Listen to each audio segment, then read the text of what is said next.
Well, good morning, everyone. So good to be back with you again this morning. I'm excited to share this message with you, and I'm going to jump right into Scripture first thing here. And so if you guys want to open your Bibles, if you have them with you, 1 Samuel chapter 17 is where we're going to spend our entire sermon today. So if you'd go to 1 Samuel chapter 17, I'm actually going to start near the end of this story, but I'm sure as I am reading it, you're going to know really quickly which story it is. So 1 Samuel chapter 17, verse 48. I'm going to start there. As the Philistine moved closer to attack him, David ran quickly toward the battle line to meet him. Reaching into his bag and taking out a stone, he slung it and struck the Philistine on the forehead. The stone sank into his forehead, and he fell face down on the ground. So David triumphed over the Philistine with a sling and a stone. Without a sword in his hand, he struck down the Philistine and killed him. David ran and stood over him. He took hold of the Philistine's sword, and he drew it from his scabbard.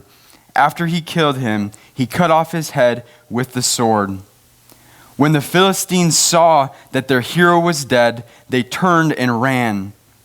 Then the men of Israel and Judah surged forward with a shout and pursued the Philistines to the entrance of Gath and to the gates of Ekron.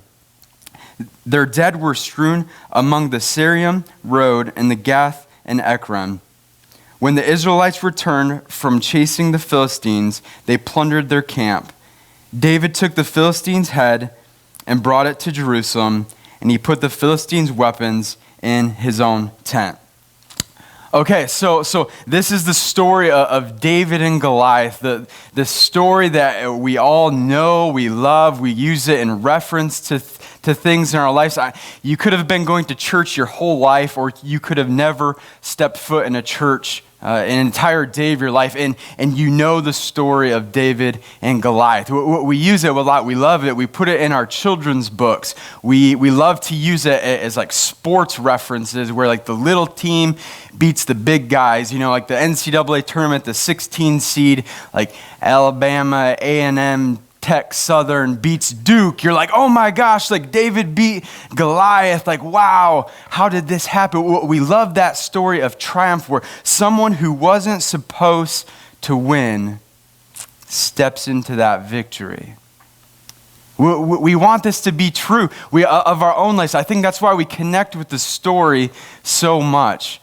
We love that idea. Okay, like I've got these things in my life, these things I'm facing, these things that I'm stepping to, these things that I myself need to conquer. I'm going to need something else. I want to be that David who steps up to Goliath. Those mountains in my life that I couldn't do on my own, that I couldn't stand up to in my own right. I'm going to see victory in that. We want that in our lives. We want that kind of faith where we can step into all of those situations in our lives. That faith that Jesus said, if you have the faith the size of a mustard seed, you could say to this mountain, move from here to there, and it will be done. If you have faith like that, like it will be done for you. And so, like we want this in our lives as Christians, but when despair, disaster, those hard things in our lives come up, what do? You know, when there's the fire that destroys your home, when you fall and you're not over 90 years old, when the results come in that you hoped had been negative, but it's positive and it's worse than you thought before.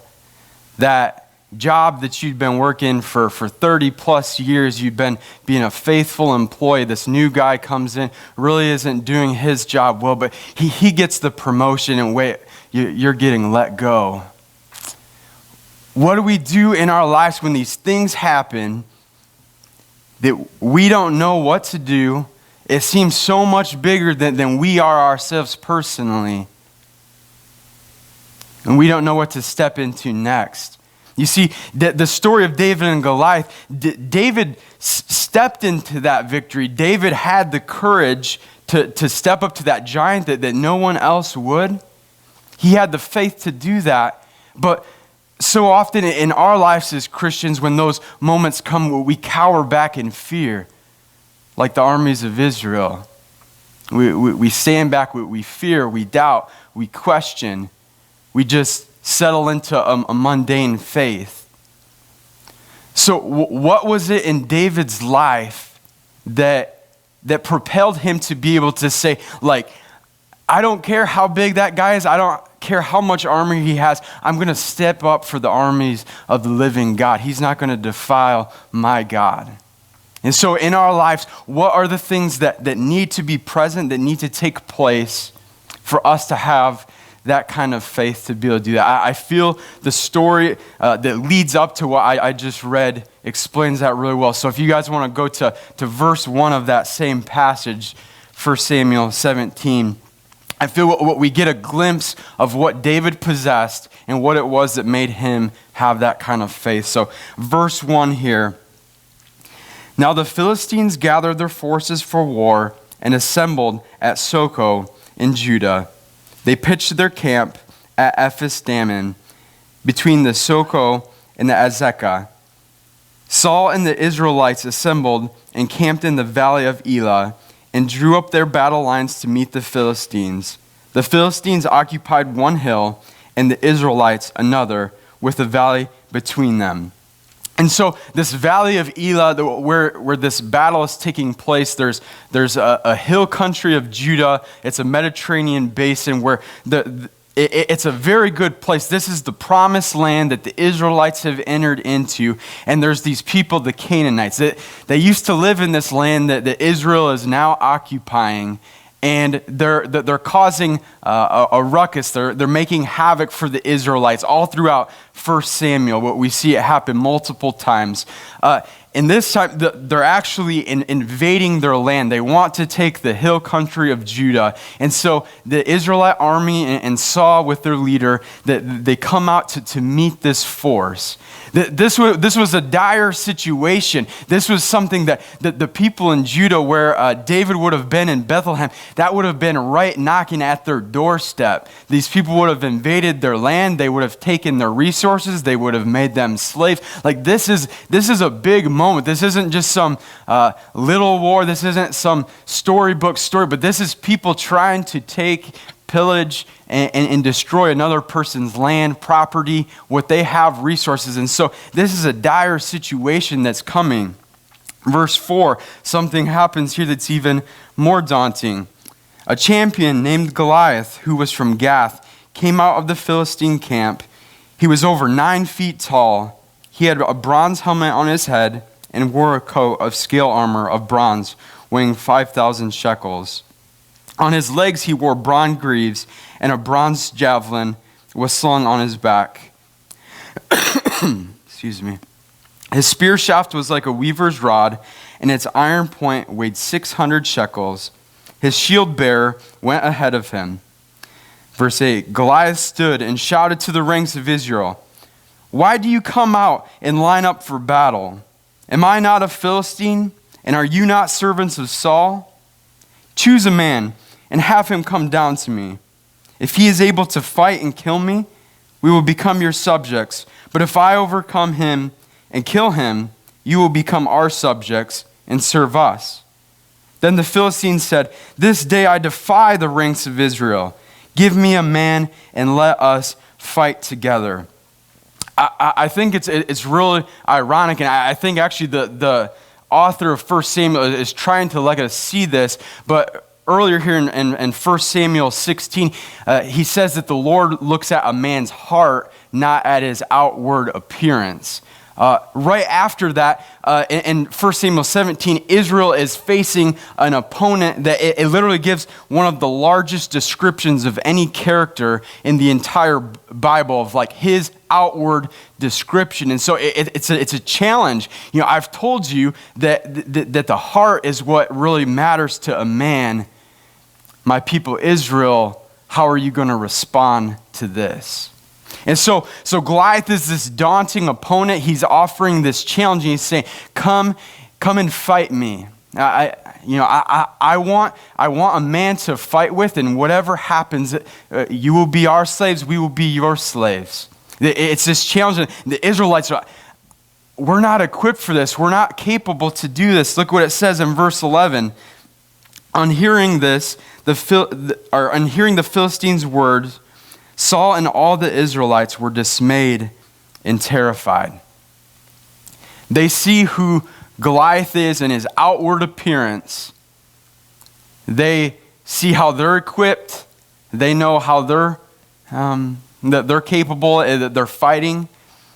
They don't know, I couldn't fight this guy. I couldn't fight this giant. There's no way I could stand up to this man. I'll never forget, but when I was a student at Michigan State University, I loved going to the football games. And I'm trusting, because you guys are all God-fearing, loving people, that you're all Michigan State fans as well. Just joking. But, okay, I loved going to these football games. And in the student section, they're all rowdy. They're standing up all game, doing the chants and the cheers and stuff. And I love doing this. And so me and my friends, we would get to the games really early so we could get really close down to the field. One of these games, I actually got picked to go down onto the field to play a game while the teams were warming up. They're trying to keep people engaged and active. And so my friend and I, we got to go down on the field and play. It was like a trivia game. I ended up losing, and so I didn't get the McDonald's gift card. It was a bummer, but I got to go down on the field. And as the players are warming up, they always stick the offensive and defensive lines right in front of the student section. And so, I'm walking down there like, 5'7" and 3/4, 165 pounds. And man, there's these guys in helmets, shoulder pads, like just decked out from head to toe, just like growling and grunting. And they're like 6'6", 320. And I'm just like, I would die if those guys got me. I would literally be like smashed into a pancake. Like no way could I ever face those guys. Like, oh my gosh, like this is so intimidating. And like I have in my mind that the Israelites were very much like that with Goliath. We have this giant man armored from head to toe, and better armor than they had. He was more equipped than they were. He was a lot bigger than they were. And so they're scared, they're terrified, they're going back like, wow, his physicality compared to mine, like there's no way. There's no way. But our hero's about ready to enter into the story, and we see a different dynamic comes into play than just the physical. And so continuing on in our passage here, in verse 12, it says, Now David was the son of an Ephrathite named Jesse, who was from Bethlehem in Judah. Jesse had 8 sons, and in Saul's time he was old and well advanced in years. Jesse's 3 oldest sons had followed Saul to the war. The first was Eliab, the second was Abadad, and the third Shammah. David was the youngest. The 3 oldest followed Saul, but David went back and forth from Saul and to tend his father's sheep at Bethlehem. For 40 days the Philistines came forward every morning and evening and took his stand. Now Jesse said to his son David, Take this ephah of roasted grain and these 10 loaves of bread to your brothers and hurry to their camp. Take along these 10 cheeses to the commander of the unit. See how your brothers are, and bring back some assurance from them. They are with Saul and all the men of Israel in the valley of Elah, fighting against the Philistines. Early in the morning, David left the flock with the shepherd, loaded up and set out, and as Jesse had directed. He reached the camp as the army was going out to its battle position, shouting the war cry. Israel and the Philistines were drawing up their lines, facing each other. David left his things with the keeper of supplies, ran to the battle line, and greeted his brothers. As he was talking with them, Goliath, the Philistine champion from Gath, stepped out from his lines and shouted his usual defiance, and David heard it. When the Israelites saw the man, they all ran from him in great fear. I'm not going to spend a lot of time on this, but David was just in the position, in the place where God had called him to be. He wasn't in a place of influence. He wasn't in a place of power. He wasn't in a place of position. He was just doing what his dad asked of him. He was just tending sheep. And it was in that moment he got to step into the victory that God had for him. Verse 25, now the Israelites had been saying, do you see how this man keeps coming out? He comes out to defy Israel. The king will give great wealth to the man who kills him. He will also give him his daughter in marriage and will exempt his father's family from taxes in Israel. And the Israelites, they're the ones who are fearful. They're the ones focusing still on the physical. What am I going to get out of this if I defeat this foe? This giant, what am I gonna? Okay, yeah, I get to marry the king's daughter. I get to get exempt from taxes. This physical. Verse 26. David asked the men standing near him, "What will be done for the man who kills this Philistine and removes this disgrace from Israel?" He's asking this question again. Who is this uncircumcised Philistine that he should defy the armies of the living God? And in verse 27, they repeat that same thing to him. They were focused on the physical, on the reward, on who he was. David's focused on, wait, he's defying my God. I don't want to, I don't care about, like, he's defying my God. And so I'm going to stand up for something. Verse 28, when Eliab, David's oldest brother, heard him speaking with the men, he burned with anger and asked him, why have you come down here? And with whom did you leave those few sheep in the desert? I know how conceited you are and how wicked your heart is. You come down only to watch the battle. David's own brother is doubting him. He's questioning him. And so in our lives as Christians too, there's always going to be people that doubt us. We know that Eliab's assumptions were not correct. 1 Samuel 13 told us that David had a heart after God's. It wasn't like Saul's who was cowering in fear. He had a heart after God's heart. And so Eliab's assumption isn't correct. David's mad at that. Can I even speak? Can I say anything? Like, I want to stand up to this giant. And it catches the king's attention. Verse 31 here. What David said was overheard and reported to Saul, and Saul sent for him. David said to Saul, let no one lose heart on account of this Philistine. Your servant will go and fight him. Saul replied, you are not able to go out against this Philistine and fight him. You are only a boy, and he has been a fighting man from his youth. The physical, again, Saul said, okay, I see who you are. I see who he is. That doesn't add up. It'd be like me going up to Mark D'Antonio, Michigan State's head coach, and being like, stick me in, Mark, at left tackle. I want to protect the quarterback, so I'm on the offensive line. The defensive end is coming in trying to get, like let me play left tackle, Mark. That defensive end would pick me up over his shoulder and carry me and throw me into the quarterback to get a sack. It wouldn't even be a question. And so I really don't blame Saul for just being like, okay, yep, you, him, nuh-uh. That does not add up. You are not our strongest fighter. You are not our most capable fighter.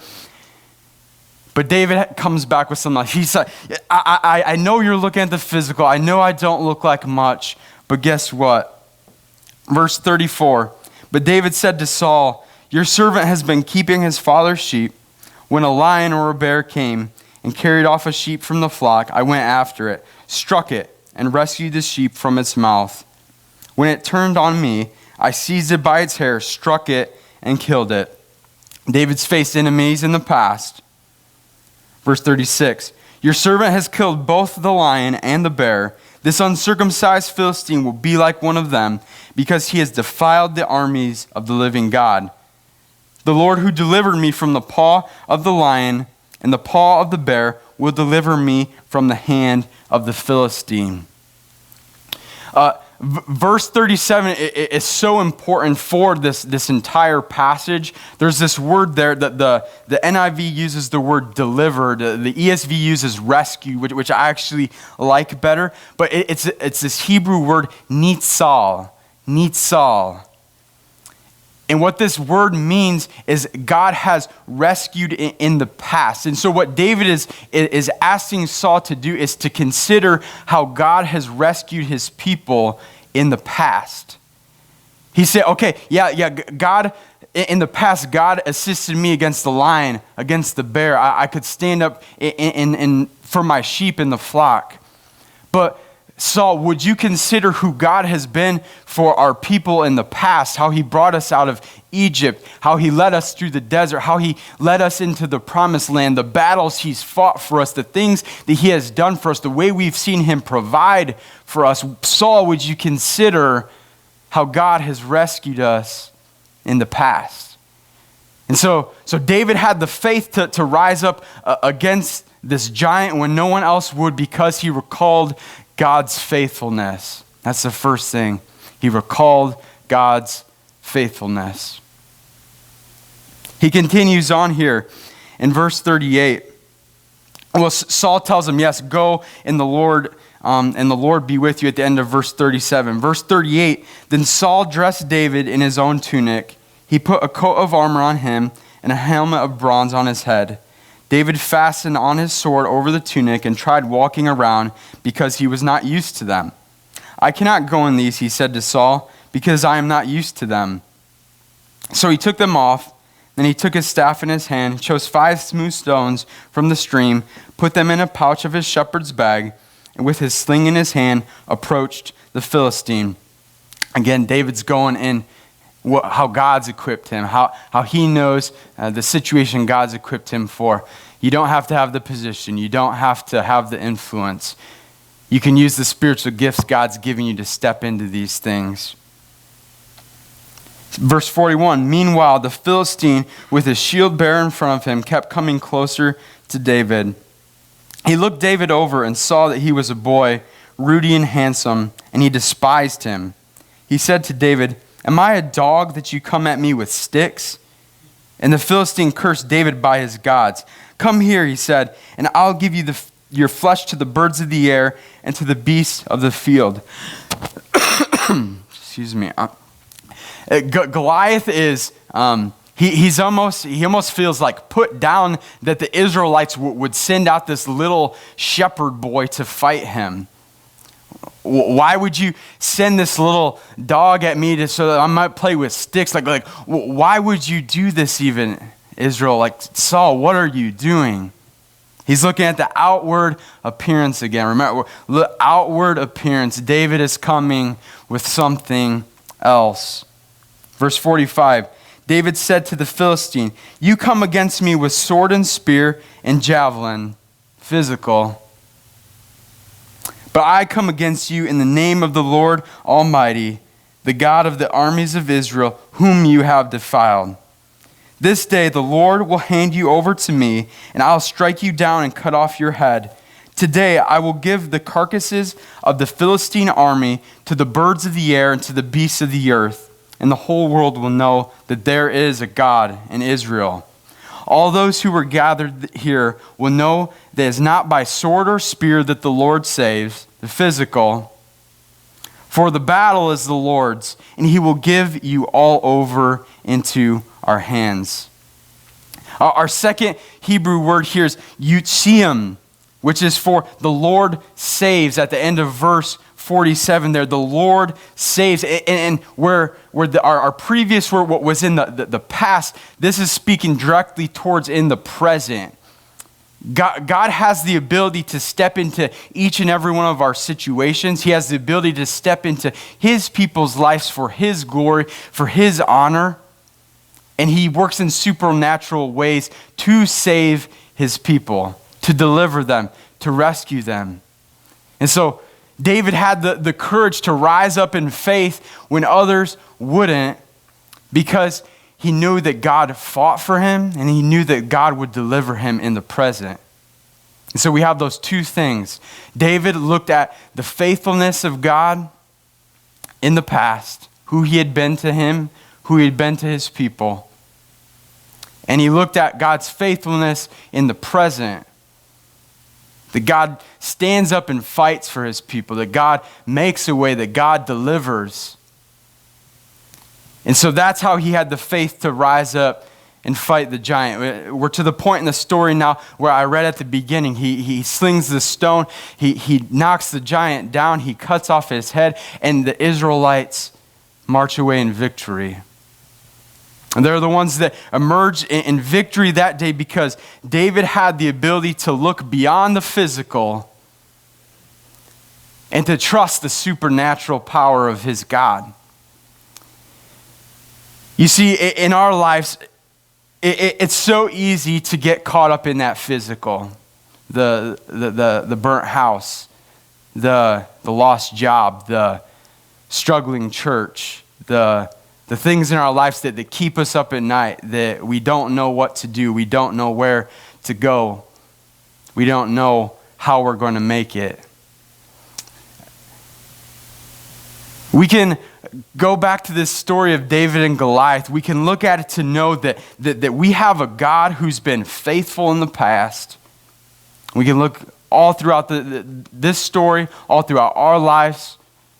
We have a God who's been faithful in the past. And we know we have a God who will fight for us in the present. And this looks different. Like you might have something in your life that you've been battling with for 10 years. And you might see victory today. You might see victory in that today. Because we know we have a God that fights for us. But it might also be something that takes time. God is always working all things for our good. Romans 8:28. We know that God is working all things for our good. But we also know, John 16:33, Jesus said, in this world you will have trouble. It's not going to be rose petals and bunnies and good things all day long. No. Like there's going to be hard things.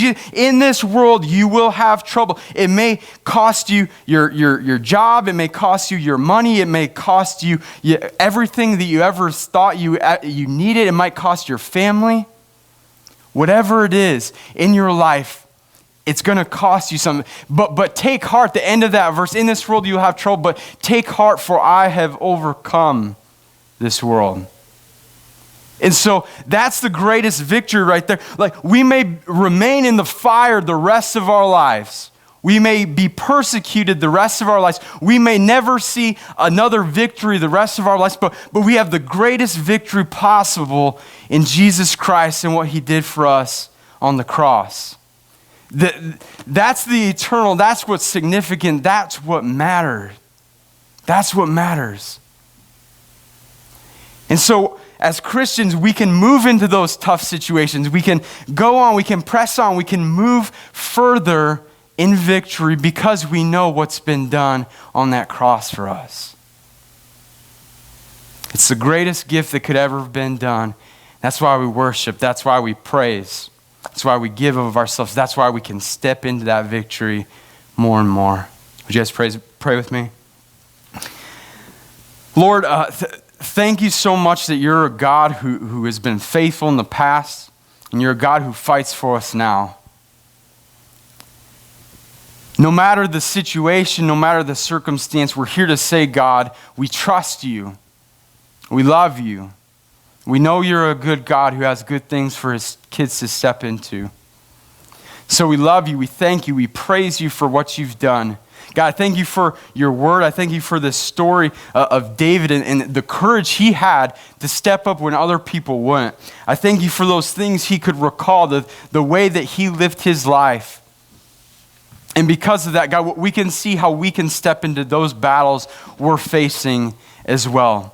And so, God, I plead for our lives right now, God, that we would be people who fight, that we would be people who go on the offensive, God, that we don't cower back in fear. We're not on the defensive. God, you said that the gates of hell will not prevail against your church. And that's an offensive move, God. We're going against the gates of hell. And so we're charging into battle, God. We're going for our marriages. We're fighting for them. We're fighting for our churches. We're fighting for our family, our friends. We're fighting for that person in our family we've been praying for to come to faith for so many years. We're fighting. We're going to move on. We're trusting you, God. We're going to keep pressing in. We're going to keep going. Stir in our hearts, God.